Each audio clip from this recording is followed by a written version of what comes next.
सभी को मेरा प्रणाम। मंच पे उपस्थित विद्वजनों को चरण अर्पित करते हुए और सामने बैठे माताएं, बहनें और प्यारे बच्चों और मेरे बुजुर्ग और साथियों, आज मुझे अपने ऊपर फख्र महसूस हो रहा है कि ऐसे महान व्यक्ति के जयंती समारोह में मुझे बोलने के लिए थोड़ा सा मौका मिला है। और मैं अपने आप को खुशनसीब समझता हूँ कि महापंडित राहुल संकृतायन के जन्म समारोह में मुझे बोलने का अवसर मिला है। जो जनहित इंडिया के संपादक हैं मदन मोहन जी, मेरे मित्र हैं, उन्होंने मुझे अचानक से कहा कि आपको राहुल जी के विषय में बोलना है। तो राहुल जी के विषय में बोलना मतलब सूरज को वही है कि चिराग दिखाना। और जो आगे लाइन लगी है एक रेड कलर के कपड़े के ऊपर लिखी हुई है, भागो नहीं दुनिया को बदलो। मैं जब पहली बार सोचने समझने की स्थिति में हुआ, जैसे जिसे कहते हैं कि समझदार हो गया, तो जब आजमगढ़ शहर में आया तो ये शब्द मुझे आजमगढ़ का जो सिधारी का नया पुल है उससे उतरते ही तिराहे पे एक साहू जी हैं, उनका मोबाइल टेलीकॉम का बिजनेस है, रिचार्ज वगैरह करते हैं। तो उनकी बिल्डिंग पे मैंने वो शब्द लिखे हुए देखे थे, भागो नहीं दुनिया को बदलो। और मैं कतई झूठ नहीं बोलना चाहता कि मुझे पता था कि राहुल जी के ये शब्द है, राहुल जी के वाक्य हैं और ये राहुल जी के जीवन के सिद्धांत हैं। मैं कहने में कतई गुरेज नहीं करूँगा कि मैं झूठ नहीं बोलना चाहता, मुझे बिल्कुल नहीं पता था। उस वक्त की परिस्थितियाँ ऐसी थी कि मुझे ये नहीं पता था कि किसने कहा है, लेकिन मैंने इन लाइनों को अपनी ज़िंदगी में आत्मसात किया। और यकीन मानिए कि मैं अकरौलिया का रहने वाला हूँ, अपने ही ज़िले का एक कस्बा है और बहुत ही मशहूर जगह है वो। ऐतिहासिक दृष्टिकोण से भी देखें तो स्वतंत्रता संग्राम में भी वहाँ के लोगों ने बढ़ चढ़ करके हिस्सा लिया है। और बाईं तरफ बिल्कुल मौजूद हमारे अभिषेक पंडित जी हैं, जिन्होंने हाल ही में अभी भोदू अहनीत के ऊपर एक नाट्य मंचन करके बताया जिले के लोगों को कि आजमगढ़ के लोग किस तरह के होते हैं, किस तरह से उन्होंने स्वतंत्रता संग्राम में अपना योगदान दिया। तो मैं यहीं से आपसे सर एक और मेरी इच्छा है कि आप कभी राणा बेनी माधव सिंह जी के ऊपर भी कुछ इस तरह का करें। बहरहाल आपको बता दूं कि लाइनों को आत्मसात करके मैंने जिंदगी में बहुत कुछ हासिल किया है। बाद में पता चला कि ये उस महान यायावर के शब्द हैं जिन्होंने दुनिया के कई देशों को अपने कदमों से नाप दिया। दुनिया को वो सीख दी जिसकी वजह से आज भी हम लोग यहाँ पे कुछ चंद लोग बैठ करके उनके बारे में बात कर रहे हैं, उनके लिखी गई किताबों के बारे में बात कर रहे हैं, उनके आदर्शों की बात कर रहे हैं। लेकिन एक चीज़ साथ साथ मुझे और महसूस होती है कि हमेशा सच में विरोधाभास छिपा होता है। जो सच कहता है उसको कोई सुनने वाला नहीं होता है। नहीं तो यकीन मानिए यहाँ चंद लोग नहीं बैठे होते, लाखों लाखों लोग बैठे होते। अभी एक नेताजी का कोई जिसको कोई नहीं जानता, जिले के ही किसी नेताजी का आयोजन होता तो वहाँ हजारों लोग की संख्या होती और हजारों लोग उनको बैठ करके जिंदाबाद और पता नहीं क्या क्या बात करते रहते। लेकिन उस महान दार्शनिक, उस महान यायावर को सुनने के लिए यहाँ चंद लोग बैठे हैं। ये विडंबना है, हमको सोचना पड़ेगा, समझना पड़ेगा। क्योंकि अगर हम अपने अतीत को भूल गए, इतिहास को भूल गए, तो हम कभी भी जीवन में अपने भविष्य को बेहतर नहीं कर सकते।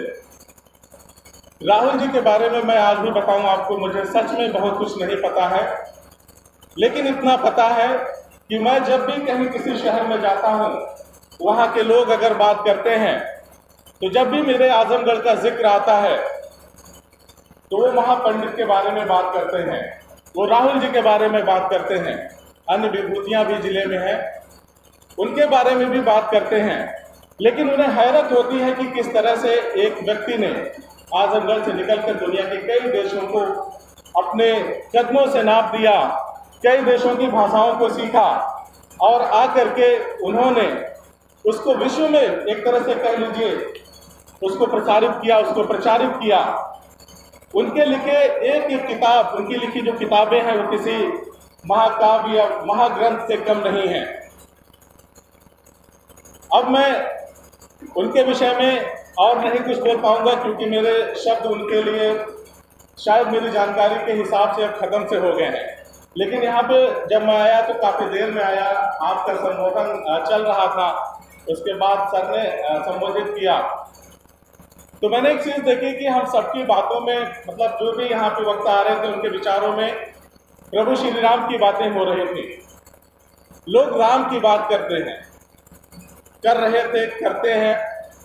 सर ने कहा कि सबके राम अलग अलग हैं, राम तो एक ही हैं, सबके राम अलग अलग हैं।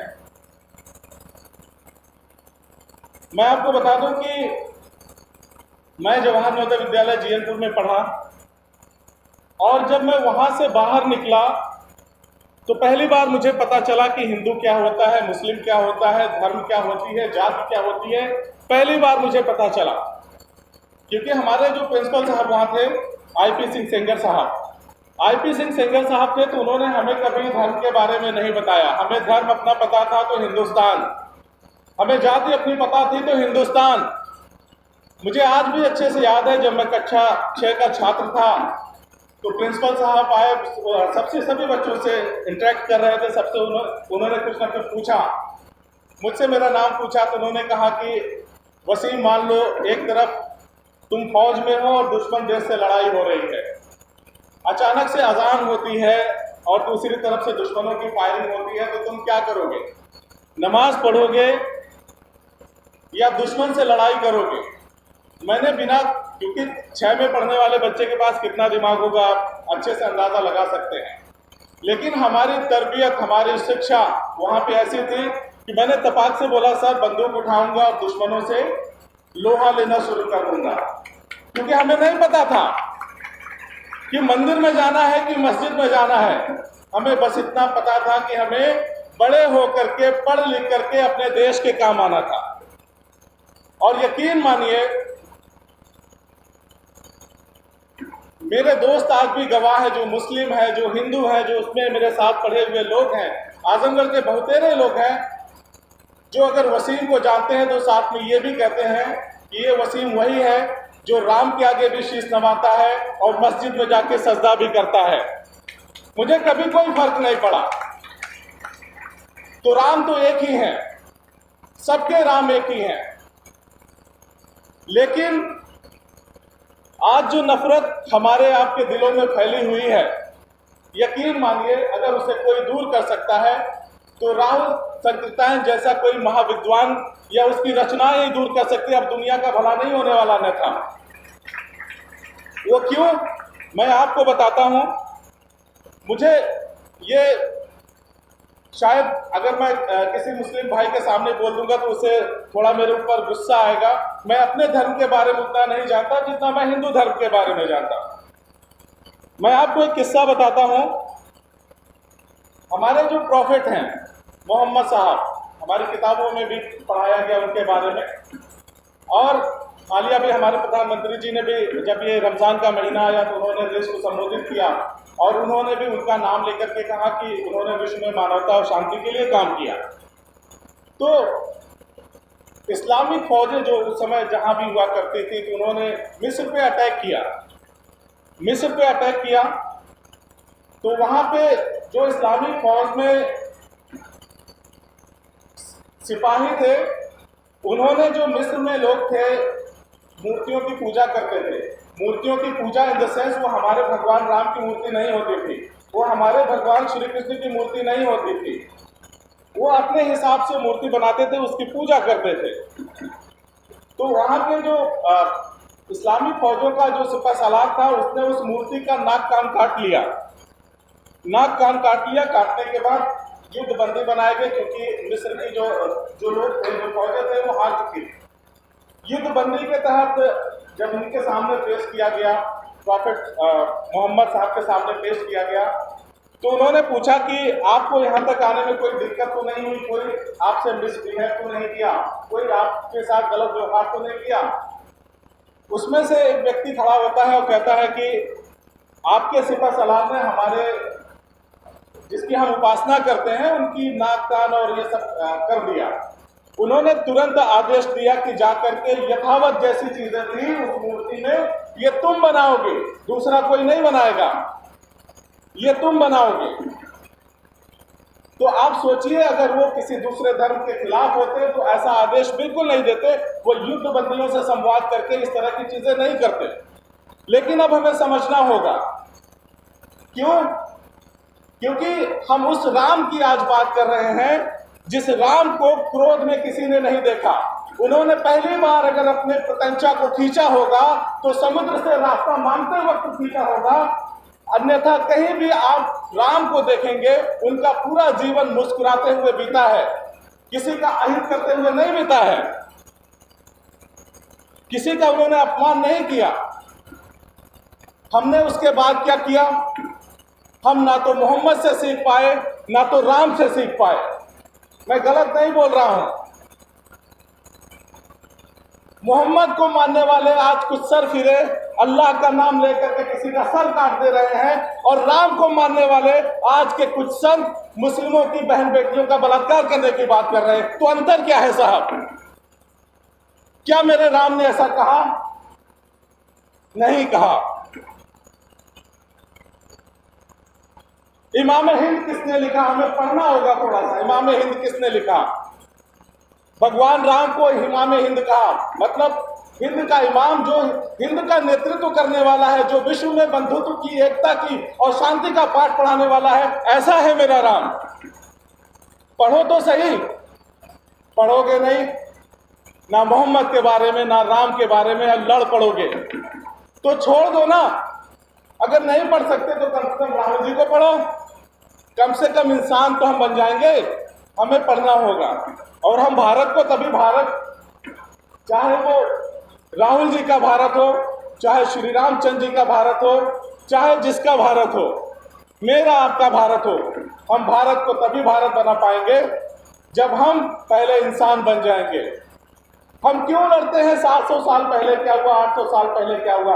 आज के दौर में हम जी रहे हैं। हमको आज से अपने भारत का निर्माण के बारे में सोचना चाहिए। शायद यही राहुल जी का भी सपना था, शायद यही अल्लामा शबीर नोमानी का भी सपना रहा होगा, चाहे उस आवारा सज्जों को लिखने वाले मशहूर शायर स्वर्गीय कैफी आजमी का भी यही सपना रहा होगा।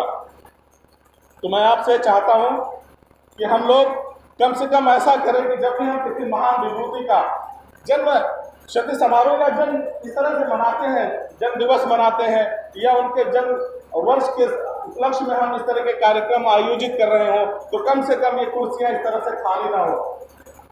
ये विडंबना है। आपकी इन्हीं बातों को मैं बस यहीं पे विराम दूंगा और चाहूंगा कि इस तरफ जो बच्चे बैठे हैं, इस तरफ जो बच्चे बैठे हैं वो सीखें। यहाँ पे जितने महानुभाव बैठे हैं वो सीखें इनसे। इन्होंने जो बताया, आप राहुल जी को पढ़ें, तमाम झंझावतों से दूर हो जाएंगे और इस देश के सर्वश्रेष्ठ नागरिक बनने के लिए, अच्छा नागरिक बनने के लिए अच्छे लोगों से सीखें, ना कि धर्म की आड़ लेकर के उन्माद फैलाएं, वो चाहे किसी भी धर्म का हो। और मुझे ये कहते हुए कोई गुरेज नहीं है, चाहे मेरे पर कोई फतवा जारी कर दे, चाहे कोई कुछ भी कर दे, मैं इस सार्वजनिक मन से बोल रहा हूं कि राम मेरे थे, राम मेरे हैं, राम मेरे रहेंगे। इस चीज को मुझे कोई अलग नहीं कर सकता। ये चीज हमारे देश की मिट्टी ने हमें दिया है। तो मैं सभी उपस्थित विद्वजनों से अब विदा लेना चाहूंगा, इस उम्मीद में कि हम राहुल जी का जब भी इस तरह का कोई कार्यक्रम या किसी भी महान विभूति का कार्यक्रम हम मना रहे हो, कर रहे हो, तो कम से कम ज़्यादा से ज़्यादा लोग वहाँ उपस्थित हों और उनके जीवन के बारे में जब उनके पन्नों को पलटेंगे तो हम अपनी ज़िंदगी को भी बेहतर बना पाएंगे। अन्यथा दूसरा कोई रास्ता नहीं है। अब मैं अपनी वाणी के लिए विराम दूंगा। आप सभी को प्रणाम करते हुए बहुत बहुत शुक्रिया, धन्यवाद।